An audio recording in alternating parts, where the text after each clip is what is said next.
Thank you, Kira. Good morning, and thank you for joining this session. Sorry, this webinar, the latest in our National Diversity Inclusion webinar series for 2024. I'm Andrew Campbell-Edie. I'm the Communications Manager at the Irish Centre for Diversity. Just quickly, using some self-description for those that need it. I'm a Black man in my 50s. My pronouns are he, him. I have shaved hair on my head, a black moustache.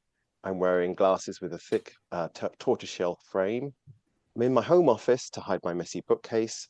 I'm using a virtual background that's white and has the Irish Centre for Diversity logo over one of my shoulders. Okay, so we recently held the National Diversity Inclusion 2024 Awards to recognise and celebrate the valuable work being done to progress diversity and inclusion in Ireland. This webinar series has been devised to share insights and experience so that any learnings can be applied to your organisation or to help with entering the next award cycle. Now, EDI isn't a tick box exercise and doesn't sit gathering dust on a shelf. It evolves. And as EDI evolves, we've introduced a new category, and today's session focuses on advancing social inclusion. I'll shortly hand over to the award sponsor, and then we'll hear from some of the finalists, and then with the award winner wrapping in about an hour. It's just some housekeeping before we get started. We're joined today by Catherine, our ISL interpreter for the session. The session's being recorded and will be available on the Irish Centre for Diversity website, which is www.irishcentreforddiversity.ie. Everyone's muted except the panel. Please share comments in the chat function. We'd love to know which organisations you're joining us from today. Also, a packed schedule means that we won't have time for Q&As, but please do post any questions in the chat section, and we'll share the answers at a later date if we don't get to them while the session's ongoing. Some apologies before we start. Scheduling means that Primark is not available to join us today. But I'd like to say that the judges were impressed with their partnership with the Work Equal programme and the confidence building workshops offered in the stores that had team members volunteering their time to act as mentors. Without further ado, I'm very pleased to introduce our host for today's session, Niah McGill, EDI Lead at IDA Ireland, who will shine a light on their organisation's EDI advances and take us through an hour of some great sharing and learning. One thing before we start, it's important to mention that IDA Ireland, sorry Niah, IDA Ireland, like the other sponsors and the Irish Centre for Diversity, had no part in the judging process and couldn't enter themselves. Over to you, Niah. Thanks so much, Andrew, and good morning, everyone. I'm doing my best to speak slowly today for our ISL interpreter. So if I talk too fast, just wave or throw something virtually at me. As Andrew said, my name is Niah McGill. I am a mid-30s white female with blue eyes. And for the moment, pink hair. It changes much like the Irish weather. I'm wearing makeup with black eyeliner and a black V-neck shirt and some jewelry. My background is our newly released IDA brand, which is a shamrock-inspired set of 3 circles.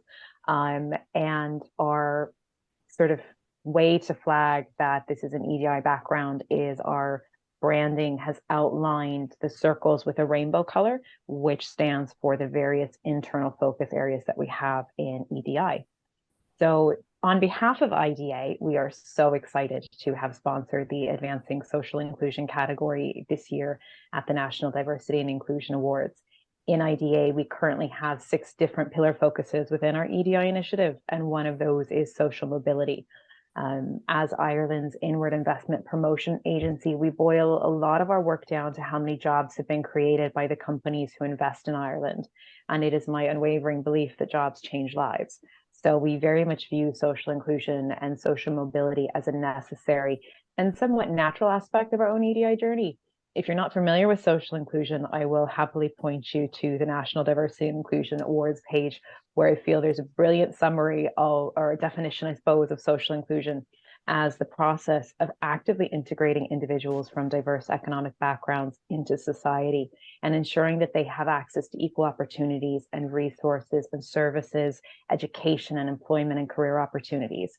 It's in this focus that we aim to reduce inequalities and barriers to prevent people from underrepresented socioeconomic areas from fully participating, and that we create the opportunities for them to benefit from social, economic, and cultural aspects of life. So very quickly, because I'm very excited to get into all of the information coming forward from the finalists today, just wanted to share 2 ways that IDA helps to create this type of access and remove these barriers as part of our own EDI initiatives. I'll take a quote from our CEO, Michael Lohan. In IDA, we value diversity of thought, especially when it comes to problem solving. One of the significant benefits of EDI and IDA, and even in the wider workplace, is being able to utilize different life experiences to create well-rounded solutions. Cognitive diversity shines new light on how we can progress forward and innovate, and it's the starting point for creative and bold solutions. It's imperative that we make space for underrepresented communities at the table. Otherwise, we're missing valuable perspectives and ultimately sustainable solutions. This quote was taken from the media campaign for the Common Purpose program Legacy Dublin 23. And we're in our 2nd year of being the headline sponsor for Legacy Dublin, which brings together a diverse range of 18 to 25-year-olds to address the challenge of how do we make Dublin a city for all. Ireland's future leaders are full of ideas on how to impact a range of social issues. A few things that came out of this last year's program was housing crisis, social isolation, disability awareness across the city, and those are just a few of the final ideas that came forward. What I love about the program is the intentional way that Common Purpose get diverse participants into the room.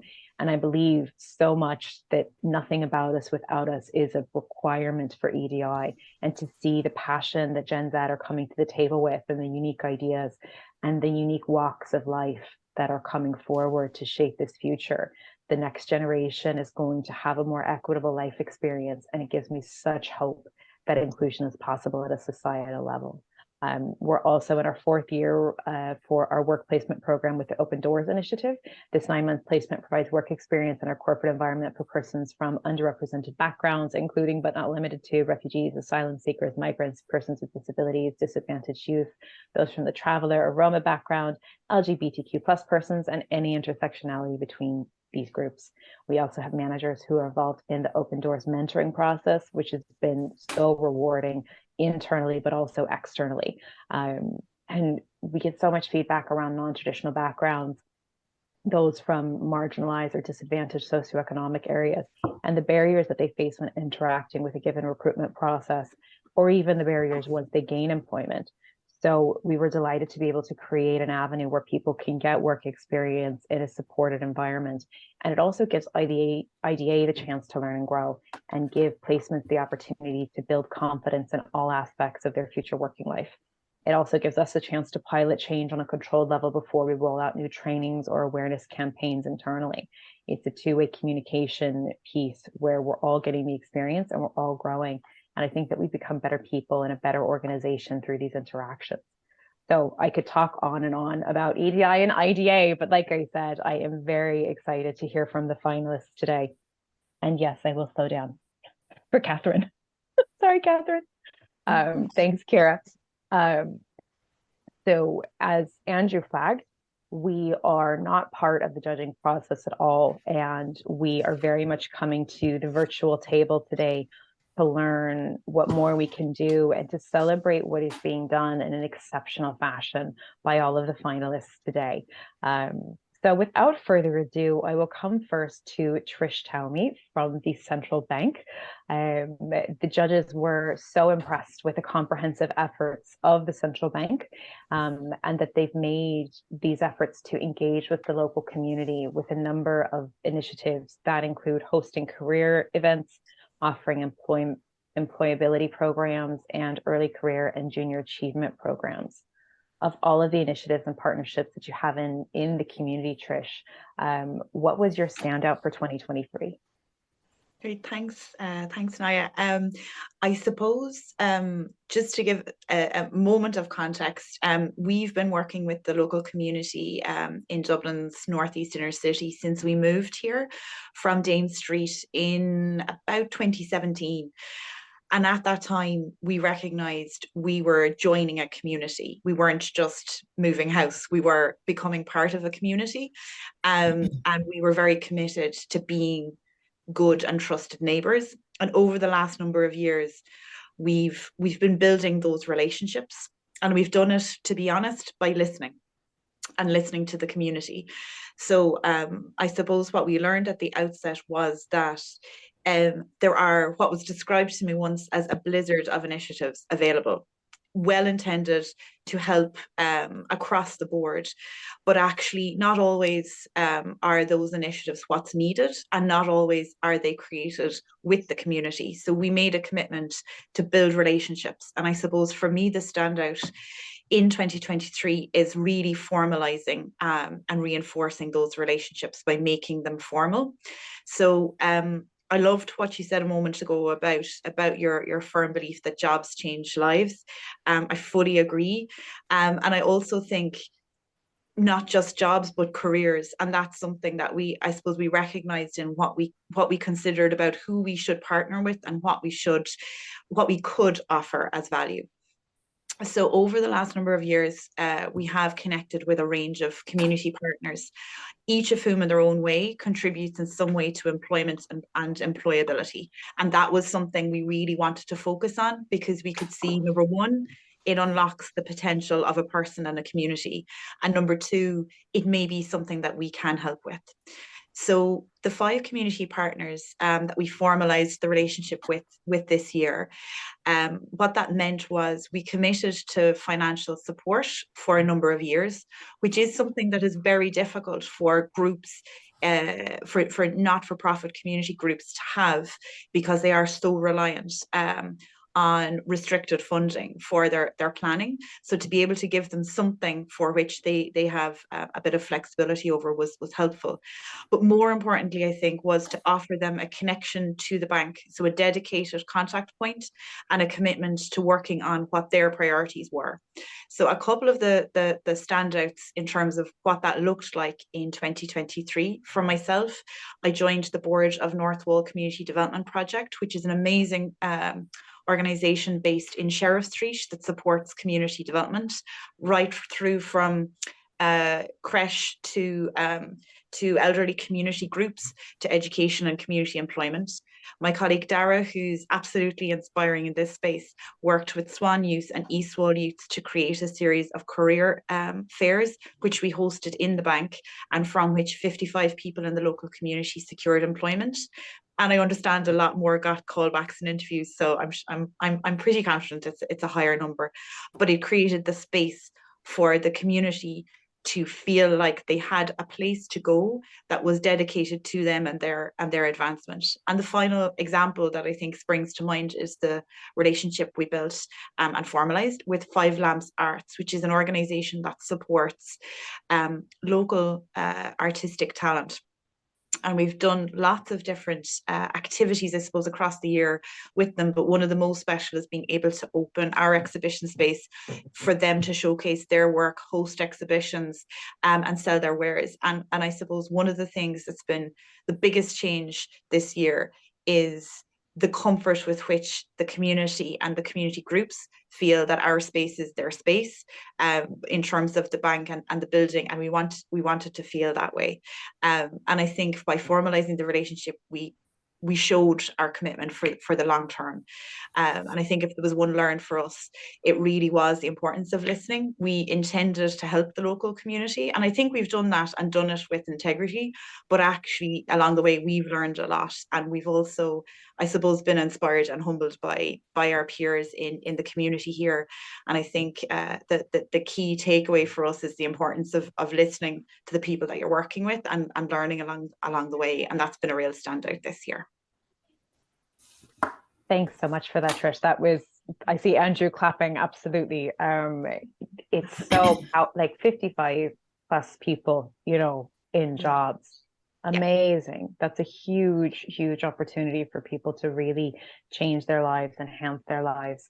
And I suppose for me, a huge takeaway from all that she was saying is it is listening, and it is making that formalized commitment, because once it's on paper, once it's written down and agreed to, it does show, oh, we're all in this together. And that's so important. Thanks so much for that, Trish. That was wonderful. Thank you. Our second finalist is Solus, and this entry was highly commended by the judges. The team today is represented by Caroline Jones. You're very welcome, Caroline. The judges were highly impressed by the initiative to engage with the Irish Prison Service and Irish Association for Social Inclusion Opportunities. This has resulted in the employment of several people directly from prison. Caroline, could you share a little bit about this incredible initiative with us? Yeah, thank you, Niah, and thanks, Trish. It was lovely listening to your story again there this evening, and we're very close neighbours as we're based in the northeast inner city as well. We're just in Castle Forbes, a house across the road from the central bank, really. I suppose, as you say, we have completed this process in one way, that we now have some people working with us that have come directly from prison. It started with the public sector duty, and in fact, conversations with Caroline from the Irish Centre for Diversity about 2 years ago, when we started looking at the journey that we'd want to go in terms of investors in diversity. And we realised that we really had to look at the public sector duty, which is a compliance piece for public sector organisations as part of the Irish Human Rights and Equality legislation. And within that, they talk about a 10th ground. It's not enshrined in legislation, but it is mentioned as part of the implementation of legislation, the Irish Human Rights and Equality legislation. And we decided to act on that. That ground is socio-economic status. Solus have, for a long time, had a very close relationship, particularly with Mountjoy, but we fund education in prisons across the state, but we have a choir who works hand in hand with the choir in Mountjoy. So we've learned a huge amount from prisoners in that establishment in terms of the difficulties they face getting employment coming out. So we basically just decided, okay, if we're going to do something, well, let's take positive action in the recruitment of people from either Docus or Mountjoy and see how it goes. So we put in place a training programme in the prison with the Irish Prison Service and with the Irish Association for Social Inclusion Opportunities, or otherwise known as IASIO. And then we went through a process of shortlisting and selecting. So we were very happy with the process we put in place, and we recruited 2 men who are working, have been maybe 7 or 8 months now working in Solus, and with loads of things put in place because we knew they'd need additional support.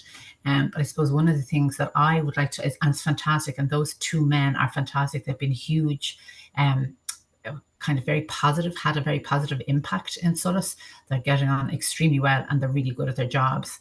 But I suppose one of the things we kind of thought we were great in what we were doing, and my father reared us to this little saying that says, always be careful at the pat in the back, because it's only 6 inches away from a kick in the ass. It wasn't very long before we got that kick, because we realized the homelessness just became such an incredible issue for the men who had come out from Mountjoy. And I suppose the realization of the trauma that people have experienced in their life became very much to the fore as well.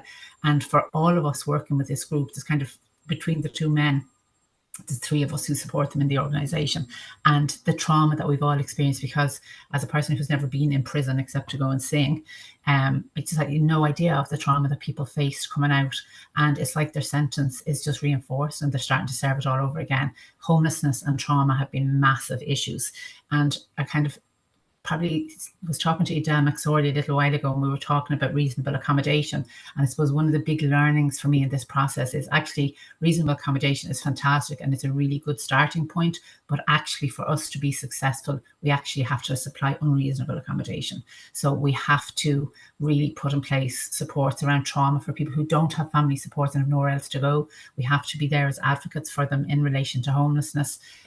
There's several other things in terms of people are coming out from prison. They may have probation meetings to attend, may have counselling, and also they've worked in a way where they have become very submissive and won't assert themselves in any way because there's too much of a price to be paid for that in the prison. So it's a whole relearning of how to engage back in society and actually to trust people. So I can only say this is our first iteration of it. It has been beyond humbling for us. And the men, like we are working together as this group going forward to try and address some of the issues. And I have to say, I'm working in Sulis for nearly 6 years now. And I just cannot believe the amount of effort and support and resources that they're making available to this. We made a decision that we were going to do it. We were going to do it right. We didn't know what we were going to face, but actually we were going to meet that challenge. And I'm not saying we have met it completely, but we're trying really hard to get there. And we're working still very closely with the Irish Prison Service and IASIO and several other groups in our local area. Dublin City Council have been fantastic to us as well.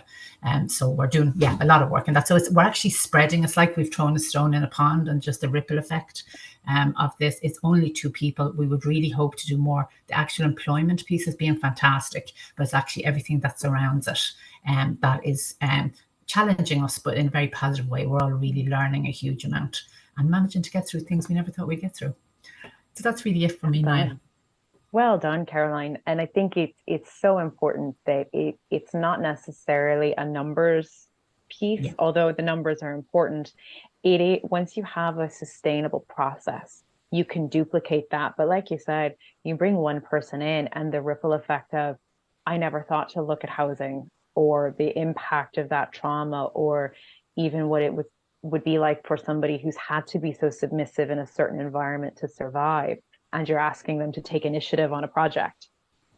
That's a big swing for somebody and it's so wonderful to hear how you guys are supporting people to come through that, instead of just leaving them going, well, if you can't adapt, it's helping to bridge that gap. It's wonderful.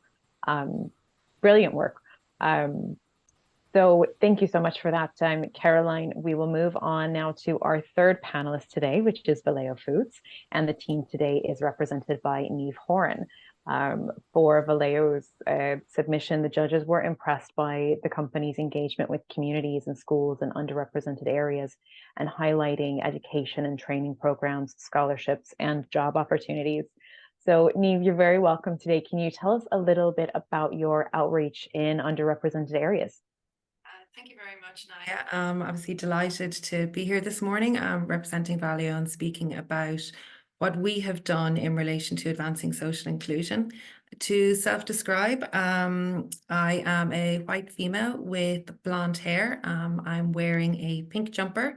I'm in my early 40s and I have a blurred background behind me. So I suppose for Vallejo Foods, when it came to looking at our outreach in underrepresented areas, as you mentioned, we focused pretty much on our community, education, and job creation and inclusive employment. Communities, I suppose, are at the heart of everything that we do. And in order to, I suppose, demonstrate our strong engaging with communities, we had a number of various different initiatives that we rolled out. And again, as you've already mentioned, through the likes of skill development, mentoring programs, and community-led projects and initiatives. For those that don't know Vallejo Foods, you probably would know a lot of our products and our brands. So it would be the likes of Jacobs, Bachelors, Odlums, etc. So very staple kind of foods that would be in everyone's presses and you would see in everyone's store. But we have our main manufacturing plant, Bachelors, is based in Cabra. And through that, we obviously have a long-standing relationship with the Cabra Community College and also with the Cabra for Youth group. And we recently supported an exhibition with the Cabra Youth Group, which was known as, it's called the We Can. And it's an education and outreach project through visual artist Lillian Butted. And it's basically linked with Andy Warhol and his 3 Times Out Can initiative. So we supported the youth group by allowing them obviously come on site. They kind of went through the manufacturing plant, drew a number of beautiful drawings, and they were all exhibited then in the Hugh Lane Art Gallery. Our colleagues also, we support and have an ongoing partnership with the likes of Food Cloud. And throughout 2023, we provided, I think it was just over 94,000 meals, and over 94 charities also benefited from the partnership that we had with Food Cloud. And other kind of, I suppose, community partnerships that we have are with the likes of the Dublin Simon community and also St. Francis Hospice. So I suppose our partnerships, they allow us to give back to our communities around us. An initiative that we're extremely proud of is our sponsorship of an occupational therapist on a 2-year basis in St. Francis Hospice in Raheny. And obviously through this service, it provides much needed support and resources for patients throughout all stages of their illnesses while they're in St. Francis Hospice. Valio Foods was also one of the founders of the Food for Simon program back in 2009. So it was established, I suppose, to create a reliable supply of essential food items to the Dublin Simon community. And throughout the last number of years, Valio have obviously provided free items to their services, mainly obviously food, but we're working with 7 services in Dublin and then 5 services in Cork as well. A core focus for us, as I mentioned earlier, is, I suppose, about supporting educational programs and backgrounds as well, and scholarships. And something that we rolled out was we have an education support and development policy. And through this, I suppose, we encourage both development of our employees through further education, and they have the opportunities to, I suppose, gain kind of different qualifications that they may need that are job related. You have to be 1 year full employment with the business, but financial assistance is provided under this service as well. We've rolled out access to all of our employees as well, to the likes of the LinkedIn Learning. So that's available for everyone to have, as many courses as they want. There's a number of different topics that are available there.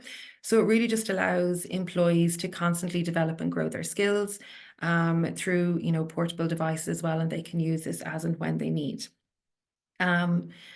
Other areas, I suppose, which we're extremely focused on is committing to promote job creation and to, again, implement inclusive hiring practices to ensure individuals from underrepresented areas that they have equal opportunity and access to job opportunities as well. We work quite closely with the local Intro Centre. I've attended a number of career and job fairs through the local employment seekers. And in 2022, one of our main focuses was in supporting the employment for Ukrainian refugees. And in 2023, this was pretty much focused with the Department of Social Protection and Opportunities. Something which Caroline touched upon, and we're at a very early stage in relation to this, but it's also with exploring opportunities with working for change as well, and seeing how we can facilitate potential opportunities for individuals who've been in prison, and we're exploring retraining programs as well for our more technical field-based colleagues within certain parts of our business. I suppose what makes us trying to be quite inclusive in that in relation to working with the likes of Intro, and when we attend our job fairs and job careers, there is no formal application that requires an email or a computer for certain roles within our business. We, our members of our HR team are there on the day. They will do a first round interview if they need to. And if we feel that there is someone that needs to progress to a second round interview, we will arrange that then with members within our supply chain and manufacturing departments. And we have a very successful colleague referral scheme as well that again supports job creation and job referrals within 26 nationalities that we have within our business. Again, other kind of initiatives that we rolled out in terms of an inclusive employment practice. We have recently removed further barriers to joining Valio Foods Ireland, that we recognise again that some candidates may not have previously worked, or that their backgrounds may include custodial sentences. And therefore, again, for certain departments within the business, we still encourage applications. We removed the requirement for reference checking, and what we focus on now is relying on the probationary period, having key objectives, KPIs, and quite stringent reviews then as well that take place during the 6-month probationary period to help people perform and obviously then open the door as well for employment. And as well, I suppose, in line with our commitment to being an inclusive employer, we recognise, I suppose, that financial well-being is just as important as it is from a physical and mental well-being perspective of our colleagues. So what we have done is we obviously have our employee assistance program where we focus on financial well-being, but we've partnered with TaxBack to ensure our colleagues have bespoke and individual access to financial advice. In 2023, we had over 46 colleagues who availed of the service, and there was over €26,000 was refunded to 18 employees who were eligible, with the refunds kind of ranging anywhere from just over €2,000 to €4,000. That's obviously a huge saving as well, and opportunities that people may not have known of if that wasn't made available to them. Another benefit that we have as well, and it's become increasingly popular, is we do, as a result, I suppose, of the cost of living crisis, is we have a value of food staff shop as well on site. So again, colleagues have access to our products at a reduced cost and are making savings as well between 70 to 80%. So again, opportunities that, you know, we can try and help and support people depending on what's happening within their personal life. That's amazing. Thank you, That's Niah. such a wide range of activity. That's so impressive. And it's wonderful to see as well, you know, because your food company, how tailored you've made those responses, that it does fit within the business, but it's also very human and very practical, which is wonderful. And I absolutely love when you were speaking about removing barriers for people who have been in custodial services, who haven't worked, or they have some type of background that traditionally they're not going to get through the application process, let alone an interview. So to bring people on board and give them the chance and give them the support to make the most of that opportunity. And so it's a wonderful, wonderful initiative, wonderful sort of evolution of the process. Fair play. It's great range of work. I'm going, oh my God, we have so much more. We have so much more to do. Thanks so much for that, Niamh. Our next finalist is Adrian Daly from Deloitte. The judges were really impressed with the restructuring of Deloitte's development program and internship, which now includes a 12-week virtual opportunity. Adrian, can you tell us a little bit about that initiative? Yeah, thanks. And thanks so much for having me here today. Yeah, also to do the self-description, I am white female in my late 30s. I have brown hair, blue eyes, and I'm currently sitting in an office with a virtual background. I wish it was real, but it's a window looking out over what I think might be New York, and Deloitte's logo is over the wall in the background as well. So unfortunately, not a real background, but nevertheless delighted to be here. So our development internship was created about 3 years ago, and really everything that we do at Deloitte from a social impact perspective is under the banner of what we call world class. So world class is an ambition that Deloitte Global have to reach 100 million lives by 2030 through access to education, skills, and employment. So everything we do, all the programs we design and the partnerships we have that educational lens. So really, you know, how do we get to people in those underserved communities with access to jobs and education? And this opportunity we saw in Ireland with people who were awaiting their status in the asylum and refugee process that currently didn't have the permissions to work that could be brought in on this internship scheme. So we opened that up in 2021 through partnerships that we had with the Irish Refugee Council, also with Business in the Community and the EPIC programme, and also the DLA Piper Know Your Rights programme. So through that network, we started offering out 6-month development internships for people who were awaiting their visa status. So we saw through that program, like, there was just a huge amount of talent in the country that currently don't have access to employment, that we were seeing fantastic applications, and probably more applications than we could accommodate with placements. So this year we took a step back, I suppose last year or this year, took a step back and said, you know, how can we reach more of these people, albeit it may not be with a placement, but how can they get access to the skill set in Deloitte, our people, learning, confidence, all of those kind of things. So what we did was start the 12-week work readiness program. So that's a virtual program. It takes place on Zoom for a session a week that covers a different topic. And the aim of it is really just to give people an insight into the workplace, different skills that they might want to hone or build on as they enter into the workforce in Ireland. So we do everything from maybe some software skills, IT skills, to presentation skills, business chemistry, which is our kind of internal kind of how to manage your different stakeholders and communicate effectively, all of those kind of programs. So we run that out, and there's been 50 people have been part of those sessions. We're now on week 5 for this year.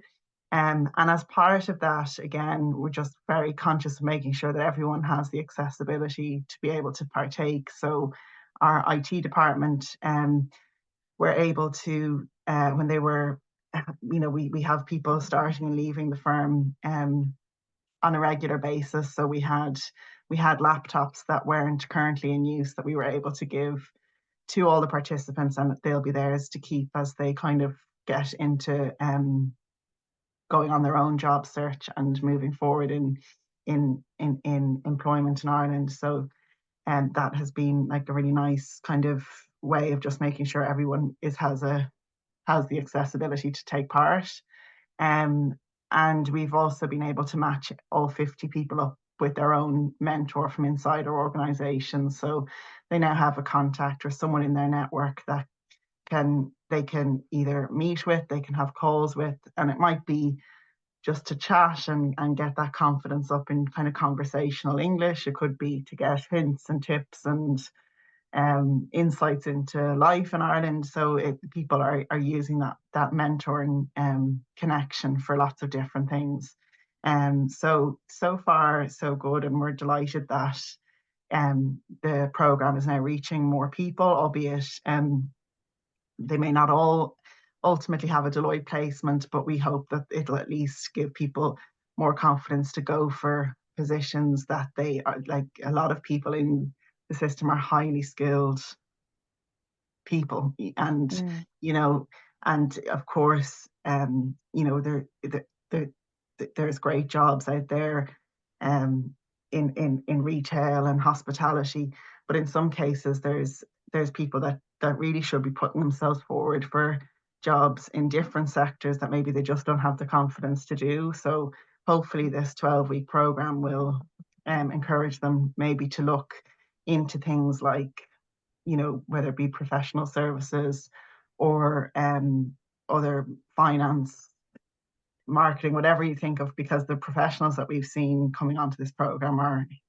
really, really impressive. So we're hoping that this just gives them that boost to go for something in their, you know, that complements their history of education and their experience in the countries that they may have come here from. So so far we've had a number of people, as I said, who've done the placement in Deloitte, and we're delighted that for a lot of our interns over the last few years, the 6-month placement has turned into a permanent position with us. So you know, we would really strongly advocate all employers to look into that talent pool for, you know, for your recruitment, because as I said, the skill set and the experience there is really, really underestimated, I think, from what we've seen. Yeah, absolutely. That's amazing work. And I do think it's so important, like when someone's moving from another country voluntarily versus if someone's moving from another country through kind of no fault of their own, and they're fleeing somewhere, they have to make a large life change like that, to be able to come into somebody in a mentoring capacity and go, I actually have a question about this. I don't understand. Somebody used, when I first moved over here from the States, somebody used the phrase, oh, she didn't lick it off stone. I mean, I don't know what that means. And I thought it was hysterical. But it's all those little things that you do need somebody that you know it's a safe space going, I feel really stupid having to ask this, but I don't know what you meant by that. I don't know what this person meant by that. And so to have the support of, yes, you have your own laptop. We're committed to you finding employment here. Yes, we're going to give you somebody to just sense check the random bits that come up day to day. That's life-changing for people. Yeah, and they're definitely the biggest themes of the conversation. Is I heard somebody saying this or this, and I don't know what it meant. Most of our mentors have said we probably really underestimate, and our mentors as well are from lots of different backgrounds and nationalities. So a lot of them have kind of been in that position where they've tried to kind of understand what some colloquialism is, and also have a terrible dependency on acronyms and abbreviations. So even things like that. So I think a lot of actually the chat between the mentees and mentors is more about what does this mean? To get your head around some of that. Yeah. That's great. That's absolutely brilliant. Thanks so much for that, Adrian. Yeah. Really, really impactful. And I suppose now in the interest of time, we will move on to our finalist, our last finalist for today, and the winner of the Advancing Social Inclusion category, Mr. Price Branded Bargains. And that organization is represented today by Adele McSorley. You're very welcome, Adele. The judges' comments, just to give everybody a flavor, they commented that Mr. Price they commended, Mr. Price, not just for their inclusive recruitment, but also for actively going out into marginalized communities to attract members into their business. And they tailor their support to each individual and their specific needs, including members from diverse groups during the interview process, highlighting their commitment to not just hiring, but also mentoring and developing them as valued members of staff. So we might switch up the formatting for the final piece here. And Adele, I'm just going to ask you a few kind of questions, and feel free to keep them as short or as long as you want. At Mr. Price, what is your approach to EDI? Our approach, Niah, is that we understand that it's not just the job of a department or a person. It's not even a policy or a theory. It's a way of life. So it's how we approach people first, even above people-centered. So it's taking the individual and looking at their values or looking at their aspirations and then building their career around that. So whatever that might look like, and it's going to look different for each group of people, but we really want to give opportunities to people who maybe overlook through traditional recruitment processes. So it's really how we treat people and just put that person in the forefront of our operation. Amazing. And you're not based out of HR, your operations in Mr. Price. How does that impact the way that you run these initiatives? Okay, so I think it's a very important piece. Operations oversees every department within the organisation.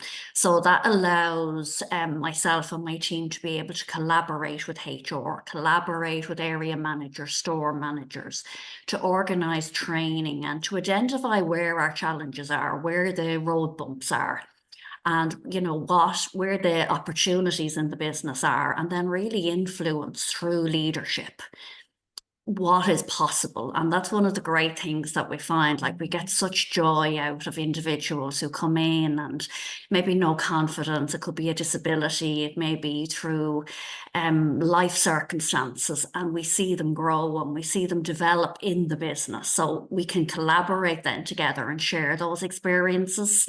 So it really gives everybody the confidence. So it's not coming from one department that you would expect it to come from. It's coming from the top down and the bottom up. That's amazing. And I know it's been referenced a few times on the call today, is this theme of lacking confidence. And I think a really important piece to highlight is that when individuals are from underrepresented backgrounds, whether that's from a socioeconomic place or if they have a disability, they're encountering continually, you can't do it, there's a barrier, you're not going to be here. So to have that and that support from the onset to go, you absolutely can do it, and we're going to support all of us figuring out how to empower that. I think it's a wonderful approach, to take, and that person first approach is phenomenal. I suppose my next question then is, well, leading into a question maybe, is that when we talk about advancing social inclusion, one of the things that we're looking at is how we engage with those underrepresented communities and actually demonstrate that we as employers are committed to initiatives that do develop empowerment. And you spoke a little bit about it there, but how does Mr. Price go about engaging with these communities and forming those relationships? Okay, so we identified very early on that the individuals that we want to reach may not come through the traditional recruitment process, and may not, for very practical reasons, like may not have a phone, may not have an email address, they may not have a fixed address, that there's various barriers there that person, or may just, again, coming back to confidence, be thinking, I won't be suitable there, I won't get through the process, or if I have a criminal record, that I will be ruled out at a very early stage. So in order to address that, and for this specific award, that we partnered with Peter McVerry Trust. And they're an absolutely incredible organisation, and they are dealing with people across all, a lot of marginalised groups. So it could be travelling community, homelessness, addictions, refugees, and so on. Like, there's so many that I couldn't even mention all the services that they provide. But once services are provided and people are in, recovery, and they're in, they're building up a pathway in life, the job must come next, because without the job, things can slip backwards. So what we do is that we identify partners that, really match with our values, and that can give us a direct, together we can work on a direct recruitment source. So the applications will come via Peter McVerry to us, and we will look at them holistically. We look at, what their aspirations are, what their experiences are, where the barriers are.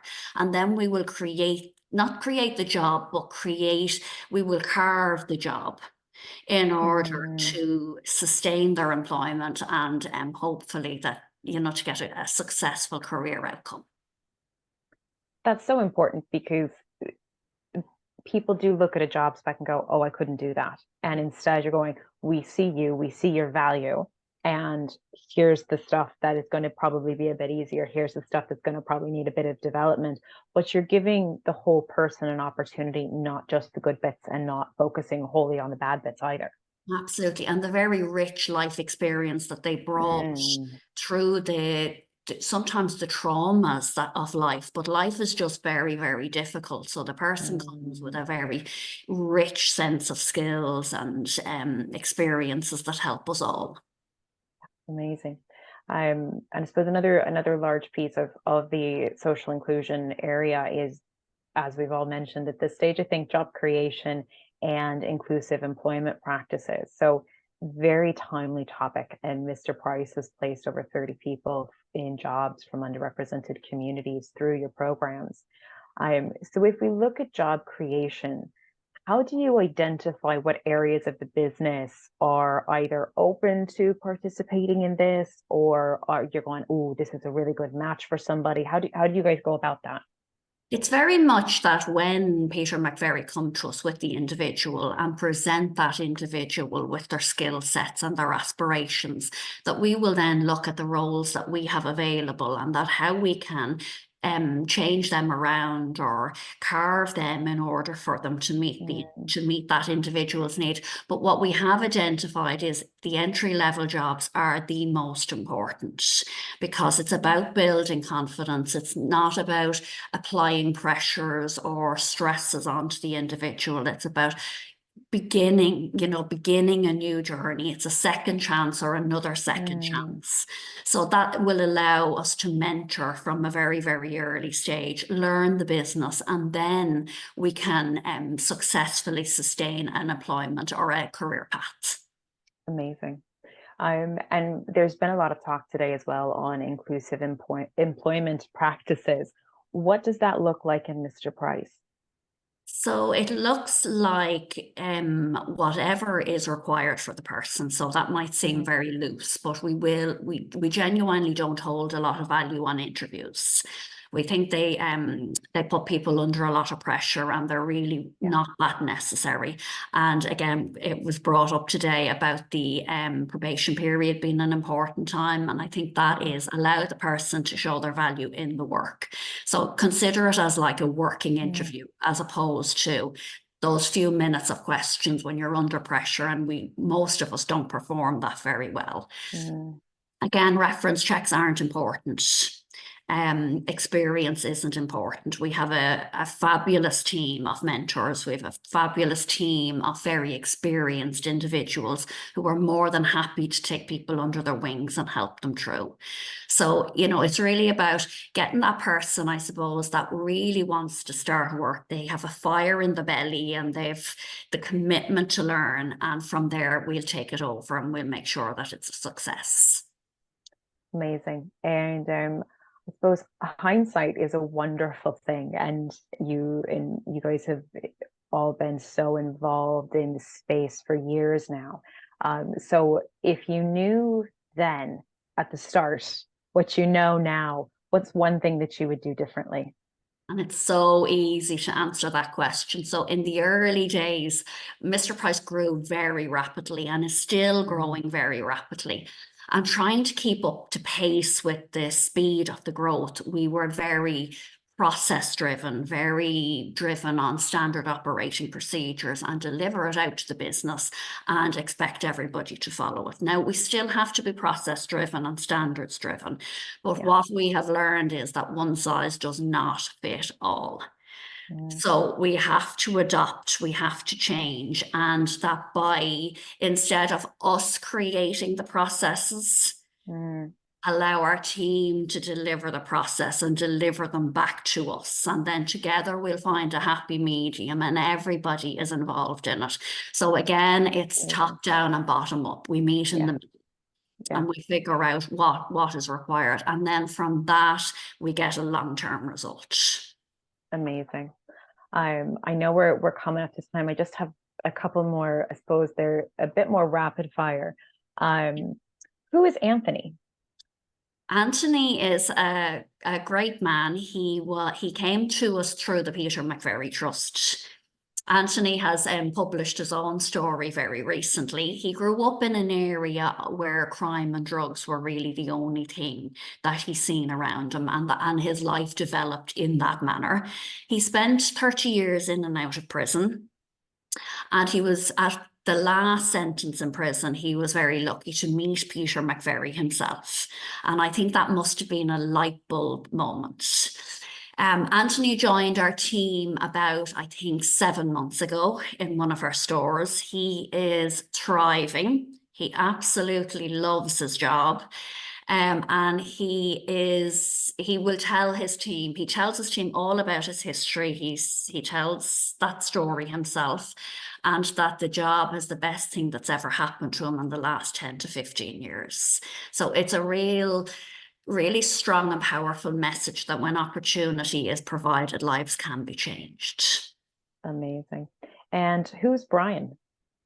Brian is a young man who has he has learning difficulties. He has a speech impediment.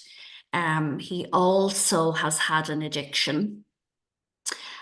So he actually came to us through 2 different organisations, both through Peter McVerry and through the National Learning Network. Brian had no confidence. I didn't actually know that was possible. I thought it was low confidence and a build up, but I learned that it's no confidence. Very, very shy, didn't want to work with customers. So what we did was we built him a role in back of house in a very busy store. and we gave him a role where he wouldn't be exposed to emails or to filling out forms. Just a role that he'd be very, very comfortable with. And he is, I think, maybe 8 or 9 months in the business now. He's really doing very well. His confidence has grown significantly, and he is on the shop floor now dealing with customers. So we know that he's going to have a really, really great future, and he is considered a lifesaver by his team members. Amazing. And who is Laurie? Laurie is just amazing. Laurie is a lady in her 40s. She is on the spectrum. She has autism. She was diagnosed at 29. She's very, very highly qualified girl, but just has had work experiences that have traumatized her. So she just needs a little space. She needs room to process. She needs room to be on her own. So she joined us late last year. She's in our Tralee store.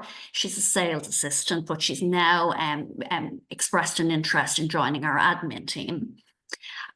She is very well mentored by a lady called Claire, who's been with us since the store opened there, and is so good with her neurodiverse colleagues. And Laurie has been very vocal about her journey and has actually taken part in the As I Am annual report. Amazing. And last but certainly not least, because I know there's name after name after name. Who's Owen? Owen is myself and Owen met in our gym. And Owen is visually impaired. At the age of 26, he had a very tragic accident and he lost his sight. He is now 32, so he's come through the accident and through a very traumatic journey. He joined us through the National Learning Network on a 6-month work placement where we mentored Owen and got him ready for work.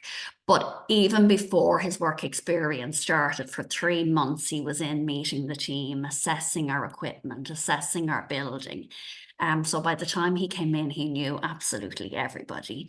Everybody is a supporter of Owen. So Owen and Quest come to work every day. He is part of our EDI team. He is looking after our colleagues who come through marginalised groups and through our partnerships. Really, really great future ahead of him, and a very important team member, and has encouraged us to employ more visually impaired people. So we have our second visually impaired person joining us in April. Amazing. And again, I know we can go on, and I think sometimes we talk about social inclusion, we talk about EDI in these very broad concepts, but it does boil down to, it's a person. We're talking about an individual coming in, and we have to remember that out of all of these things, I know that everybody in their own roles and in their own organizations, you have that person, you go, oh, we were able to help that person get a foot in the door. We were able to put that support in place for that person.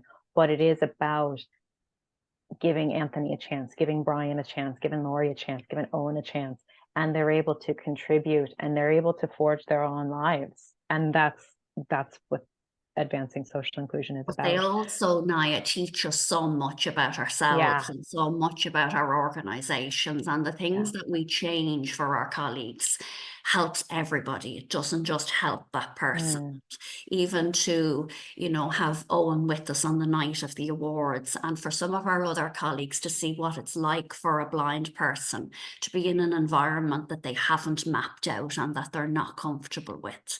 And for us to be able to, help Owen settle in and make sure that he had a great night too. And he really did. He thoroughly enjoyed the experience, but his mindset is so powerful. It doesn't matter what you ask him to do. He'll say, I've never done it before, but I'll do it because I know you want me to do it. Amazing. Thanks so much for sharing, Adele.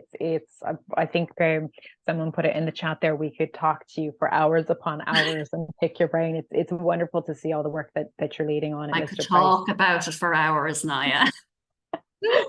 Oh goodness. Listen, thanks so much to all the panelists. I know that we are coming up on time, so I may hand back over to Andrew to do the final closeout. Thank you, Niah. We have gone over time, but there was no way that I could cut any of that short. That was amazing. I spend most of the awards in floods of tears because when people go up on the stage to accept their awards and we get to hear their acceptance speech and the impact that the work that their colleagues are doing, just it's so uplifting, so positive, so well, it's wonderful, and I do spend most of it in floods of tears. And thank you, Adele, for bringing that to this session. And I'm now barely able to speak because I'm overcome with emotion again. You're very welcome. Thank you for having me. And I think I remember meeting Owen at the awards. So thank you for taking us through all of those specific journeys. And thank you to all of the panelists for sharing all of the amazing work that they do. My takeaways are very quick. It was wonderful to hear the value of partnerships coming through again. And just that we don't, people shouldn't feel in organizations that they have to do everything themselves. There are other experts in inverted commas out there who will share the journey with you and help and signpost you and hook you up with some of the specific groups that are sometimes hard to reach. They will show that working with them makes those hard to reach people not hard to reach at all.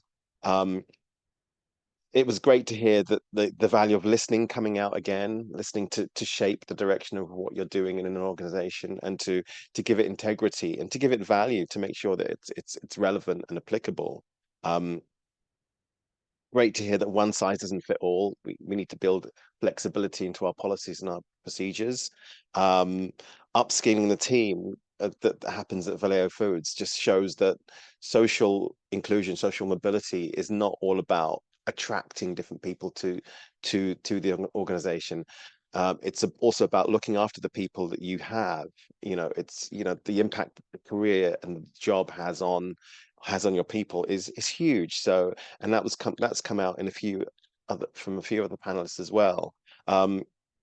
Accommodations, again, that goes back to one size doesn't fit all. And Caroline Jones at Solace made a great point that reasonable accommodation is kind of the starting point.